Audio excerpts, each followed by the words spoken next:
નમસ્તે અને હેલો મારા બધા ફ્રેન્ડ્સને. હું છું ગાયત્રી. મિત્રો, જિંદગીમાં જ્યારે આપણે આપણી તંદુરસ્તીની સાથે સાથે બીજાની મદદ માટે પણ આગળ વધીએ છીએ, નવી નવી વસ્તુઓ અને સંસ્કૃતિઓને નજીકથી જાણીએ છીએ, ત્યારે દિલને એક અલગ જ શાંતિ મળતી હોય છે. આજના સેગમેન્ટમાં હું લઈને આવી છું બે ખાસ અને દિલને સ્પર્શી જાય એવા પબ્લિક ઇવેન્ટ્સની માહિતી. ચલો સીધા વિગત તરફ આગળ વધીએ. પહેલી અપડેટ એક ખૂબ જ સુંદર અને લાઈવ કલ્ચરલ ગેધરિંગ વિશે છે. વિઝિટ હાર્વર્ડ કાઉન્ટી લઈને આવી રહ્યા છે Asian American and Pacific Islanders festival. એક એવી સાંજ જ્યાં તમને અલગ અલગ વારસાના શ્રેષ્ઠ પરફોર્મન્સીસ જોવા મળશે.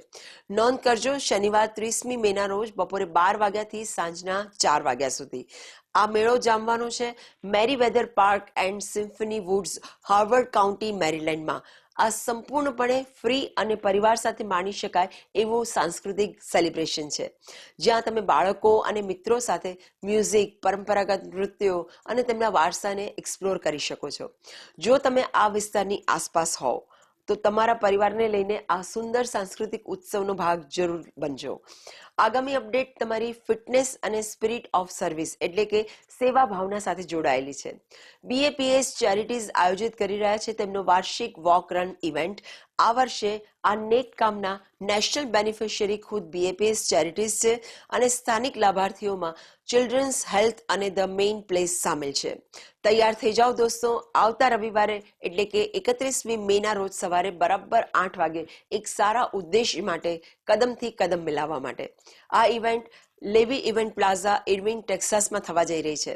આ મેગા વોકમાં 50,000થી વધુ વોકર્સ ભાગ લઈ રહ્યા છે, જે શૈક્ષણિક સેવાઓ, હ્યુમેનિટેરિયન રિલીફ અને આરોગ્ય જાગૃતિ જેવા કાર્યોને સપોર્ટ કરશે.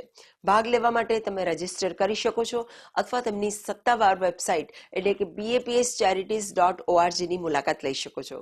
તો મિત્રો, પોતાની તંદુરસ્તીનું ધ્યાન રાખવું અને સાથે જ સમાજમાં એક પોઝિટિવ ચેન્જ લાવવો એ જ તો સાચી ખુશી છે.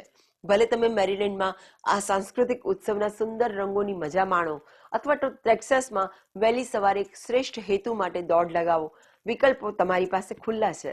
હું છું ગાયત્રી. જલ્દી જ બીજા ઘણા બધા ઇવેન્ટ્સ અને સેલિબ્રેશન્સની અપડેટ્સ લઈને આવીશ. ત્યાં સુધી ફિટ રહો, પોતાના લોકોનું ધ્યાન રાખો અને લાઈફને એન્જોય કરો.